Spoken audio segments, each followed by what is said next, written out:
আসসালামু আলাইকুম রহমতুল্লাহি ওয়া বারাকাতুহু। আশা করি ভালো আছেন।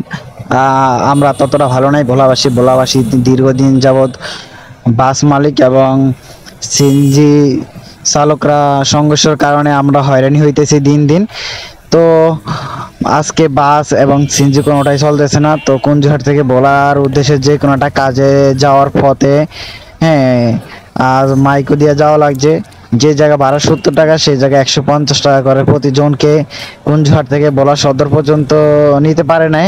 বাস স্ট্যান্ডের আগে নামাইছে। তারপর আমরা হেঁটে হেঁটে বাস স্ট্যান্ডের ওই পার যাওয়ার পরে আবার অটো রিক্সা নিয়ে ভোলার সদরে যাওয়া লাগছে। তো আপনারা দেখতেছেন বাস মালিক সমিতি রাস্তাঘাটে আপনার আগুন দিয়ে ধরে রাখছে, আর গাড়ি এই পার থেকে ওই পার নিতে দিতেছে না। শুধুমাত্র মোটরসাইকেল যাইতে পারতেছে, যানবাহন অন্য অন্য যানবাহন চলাচল করতে পারতেছে না।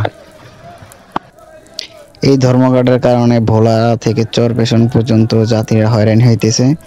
আর এই আগুনটি জ্বালানো হয়েছে ভোলার শাহবাজপুর বাস স্ট্যান্ডের সামনে রাস্তায়।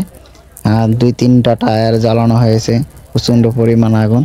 আর সিএনজি চালকরা এখানে উপস্থিত হতে পারতেছে না, আর অন্যান্য অটোরিক্সা যানবাহন এই পার থেকে ওই পারে যাইতে দিতেছে না। আর যাওয়ার চেষ্টা করলে তাদের গাড়ি ভাঙচুরের চেষ্টা করতেছে ভোলার মালিক সমিতির লোকজনরা আর বাস চালকরা, আর কি এক কথায়। আমরা সাধারণ যাত্রীরা চাচ্ছি যে ভোলা জেলার প্রশাসনরা এটার দিকে সুনজর দেখ। সিএনজি চালক ও বাস মালিকদের যে দীর্ঘদিন যাবৎ সংঘর্ষ থেকে কিভাবে সমাধান করা যায়, এটাই আমরা চাচ্ছি ভোলাবাসী।